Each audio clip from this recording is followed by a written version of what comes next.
Hello everyone, and welcome to this week's episode of Will It Extracts. I'm your host, Benedict Liu, and as always I'm joined by the... No, nothing's wrong, Edge. I just felt like facing the back today. I felt like the hood didn't get enough love. Hey hood, how's it blowing? No, I'm not hiding anything, Edge. That's a perfectly plausible, reasonable explanation for me to be facing the back in a primarily visual form of media. Okay, fine. Yes, I have a zit, a pretty big one too. I knew we were filming today, I just didn't want anyone to see. Aww. Sample prep? Well, I guess it might be kind of hard doing that, but...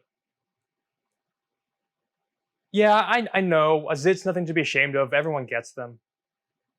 But, it takes me back to, middle school day Ben, and I don't really want to revisit that version of Ben, who thought that, spraying a whole can of Axe body spray counted as a shower. You have what? Where? Oh. Well, I don't know how to use this. Give me a sec.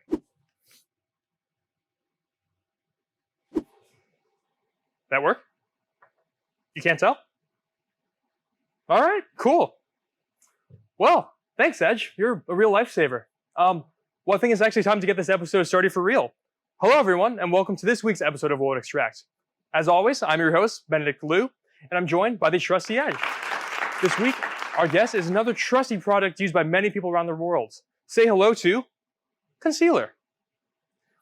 Yes, the first commercially available concealer was Max Factor's Erase, which launched in 1954.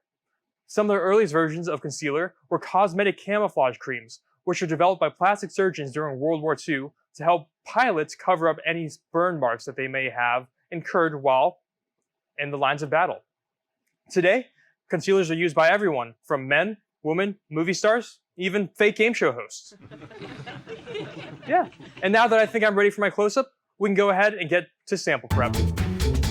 And now that we have all our things laid out, we can go ahead and get started on sample prep. So the first thing we're going to do is we're going to take our sample holder, the Q cup, simply unscrew, and we're going to place a Q disc, our inline filtration, into the bottom. This is our S1 Q disc. Reassemble, making sure it's finger tight. And now, since concealer is rather flowy in a liquid, we're going to need some Q Matrix Hydra to ensure that it stays inside the cup. So I'm going to pour in a pre-weighed amount, and then I'm going to take the concealer and simply pipette in some.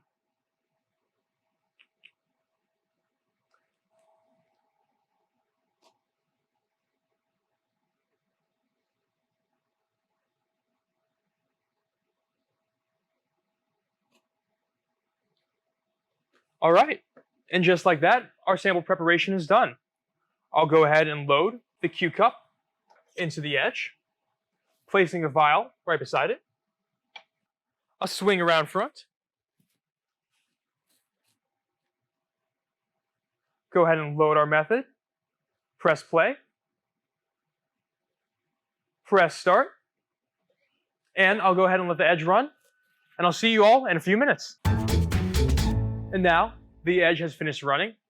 Here we have our extracted sample and our extract. You can tell that it's nicely filtered due to that Q disc that we put into the Q cup, and it's cool to the touch thanks to the cooling coil in the edge.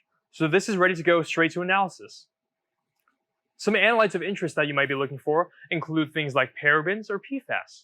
PFAS are becoming a growing concern as they are what's known as forever compounds that persist in the environment and have adverse health effects on humans. They're known contaminants in lab environments as well, so it's crucial to ensure that everything in your sample preparation process is PFAS-free, like that we've done in our previous PFAS work, which you can see at CEM.com, along with many other things. Thank you all for joining me for this week's episode of Will It Extract. I hope to see you all next time.